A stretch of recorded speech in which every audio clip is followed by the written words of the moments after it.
BFM 89.9, I'm Audrey Raj with your World Cup Quickie. Let's do this! Colombia are through to the last 16 of the World Cup. This happened, of course, after they beat Ivory Coast 2-1 this morning. So they now have 6 points from 2 games, and that is enough after Japan failed to beat Greece. Japan failed to capitalize on Greece being reduced to 10 men.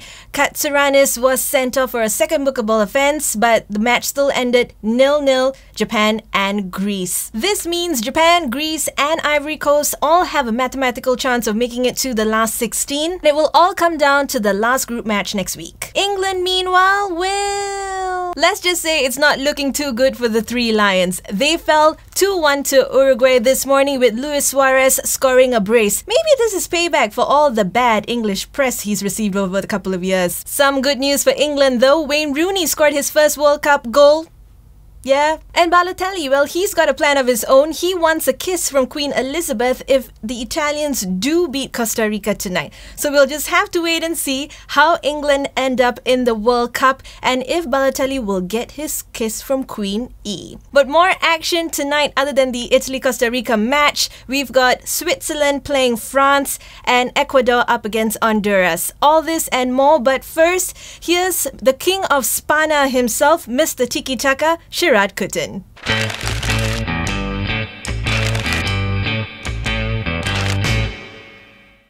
Good morning, I'm Sharaad Kuttan and welcome to BFM's Morning Headlines. It is the 20th of June and we start with this rather dramatic front page. Yes, rides of death! Actually, it's much more serious than that because it's about undocumented workers in Malaysia returning to Indonesia in the most precarious way. The transport they're taking, small boats across the Straits of Malacca. 2 have capsized in the last 2 days, leaving many dead. We have 1 in the latest tragedy of Tanjung Sepat and 13 yesterday. What the Star is saying is that these boat rides, they're getting a little granular with the story, cost something between 640 and 1,600 ringgit. A huge amount considering how cheap budget airlines are today. But of course, when you're undocumented, you're not going to be able to take regular transport. So they're taking huge risks in going back and as a consequence, dying. Very tragic. It's in most of the newspapers that you see in the Malay Mail because they're highlighting the question of human trafficking. Sinar Harian has it on its front pages too. And there you have it in the Sun. Yes, boat tragedy. And beyond that, we have a story that is covered in most of the newspapers now on page 2 or 3. Some of them appearing on the first page. And this is that story. It's a story about a rumour that the Deputy Prime Minister is quitting, or that he will not be there after the rumoured cabinet reshuffle. So Muhyiddin is saying, no, nafi, that's the word of the day. Nafi is denial. That's what it means in Malay. And he's denying that he is going to be replaced by the Prime Minister's cousin, Hishamuddin Hussein, who achieved some international fame by being the front man on the MH370 tragedy.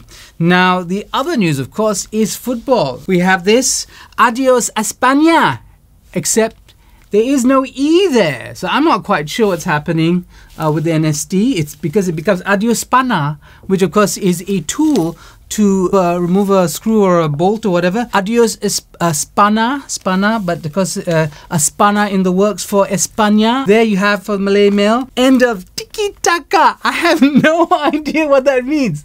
Clearly, I'm not a football fan because I don't know what Tiki Taka is. But it's a dramatic photograph. I feel deeply for these former World Cup champions. I'm so glad.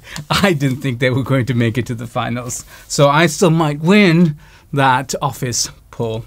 Also, Berita Harian has a story on PTPTN. This is the kind of loan system for students because it's a huge boon to the private university system because government is paying for students to study.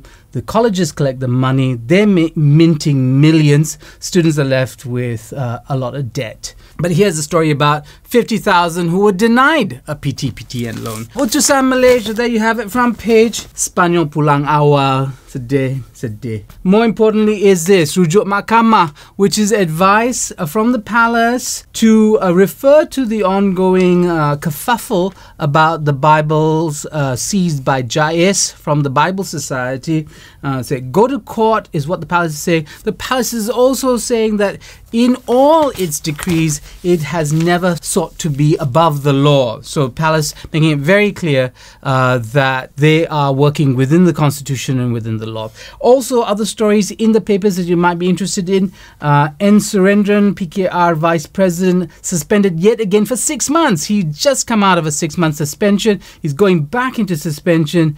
What is going on in Parliament? Why are they trying to stop people from talking? The accusations is that he insulted the Speaker. The Speaker he accused of being biased and not allowing motions from the members of the federal opposition. So that's him. Also in The Sun, buried deep in its pages, is a story about that policeman who was involved in or allegedly involved in the murder of the Mongolian Altantuya Sharibu. He's been caught for Kalwat. The question is, will he in fact be convicted? He wasn't on the other charge. So that's all we have this morning for BFM's morning headlines. And remember, the word of the day, nafi, nafi, nafi. Yes. That's all we have for you this morning on BFM's morning headlines. I'm Sharaad, Kuttan, BFM 89.9.